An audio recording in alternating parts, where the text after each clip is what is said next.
Assalamualaikum warahmatullahi wabarakatuh. Saya Lydia Asjuliani dari kelas akuntansi 21. Pada kesempatan kali ini saya akan mempresentasikan uji atau analisis data ke SPSS. Nah, di sini sudah saya siapkan datanya. Data yang sudah saya tabulasi. Kemudian data-data ini akan dipindahkan ke SPSS. Pertama dari variabel X-nya diblok semua. Data variabel pertama.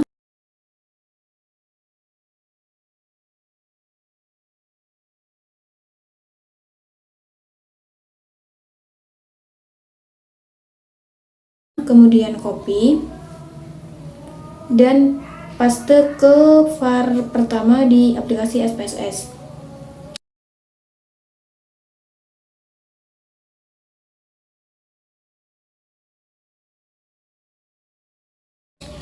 Kemudian X kedua sama.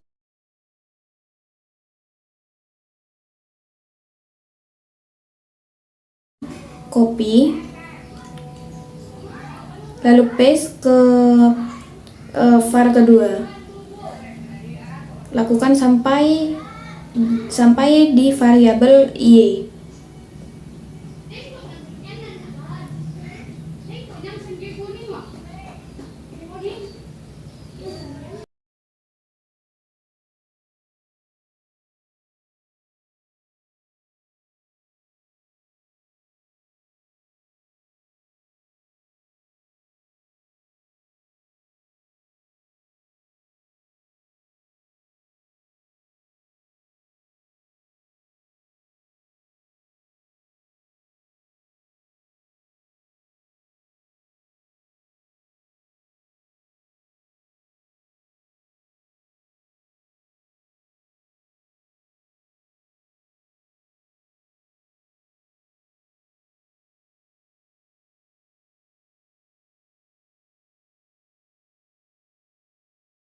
Nah, lalu ke variabel view, di name kita ubah namanya ke X1, X2, X3, Y4, X4, dan Y. Di desimal kita ubah ke 0 semua.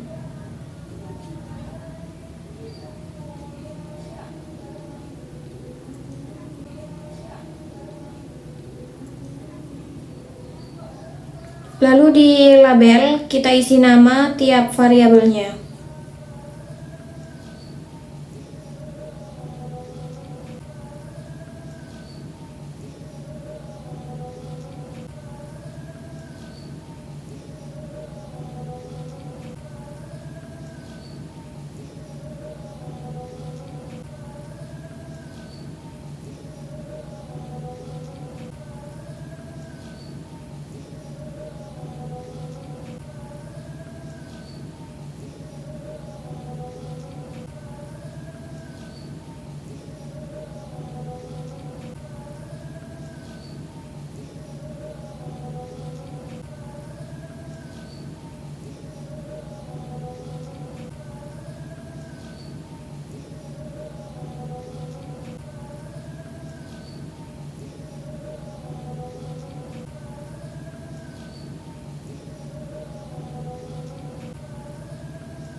Di measure, semua ubah ke scale.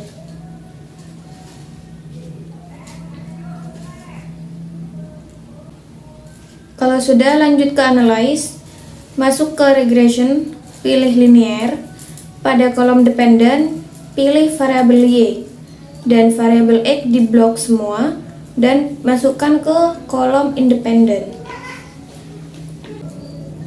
Lalu masuk ke statistik, dicentang, kemudian continue. Ke plots, pada kolom Y, sreceipt, dan kolom X, zprate. Centang histogram dan normal probability. Lalu ke save, centang unstandardized, dan continue. Di option entry yang normal itu 05 dan removal 10, lalu continue dan OK.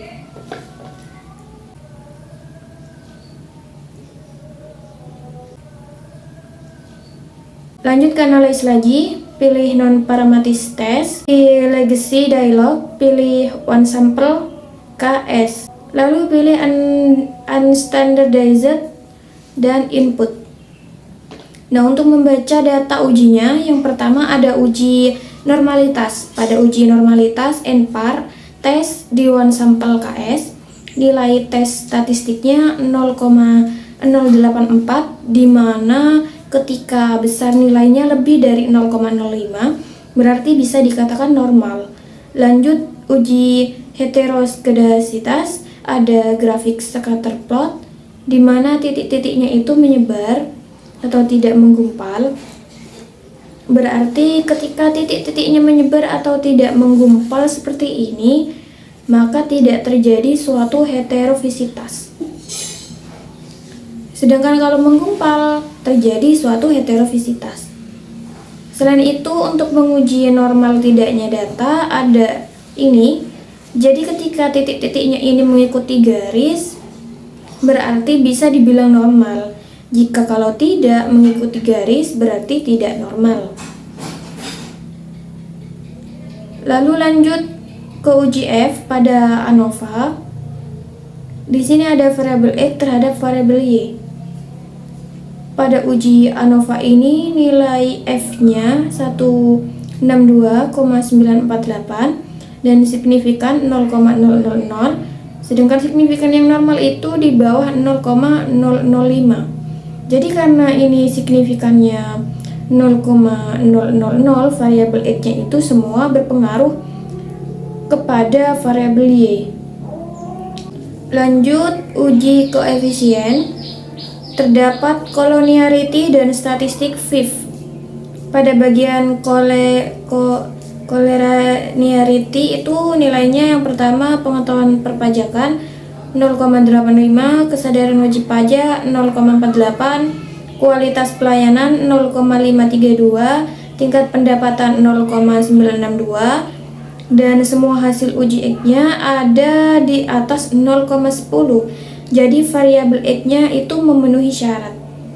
Berarti tidak terjadi multikolonialitas. Selanjutnya di statistik fifth-nya, pengetahuan perpajakan 1,175, kesadaran wajib pajak 2,08, kualitas pelayanan 1,880, tingkat pendapatan 1,040, sedangkan persyaratan normalnya statistik fifth ini nilainya di bawah 0,10. Jadi seluruh variabel X-nya tidak memenuhi syarat.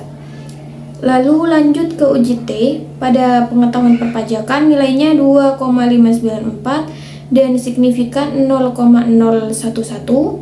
Pada kesadaran wajib pajak nilai T-nya 14,197 dengan signifikannya 0,000.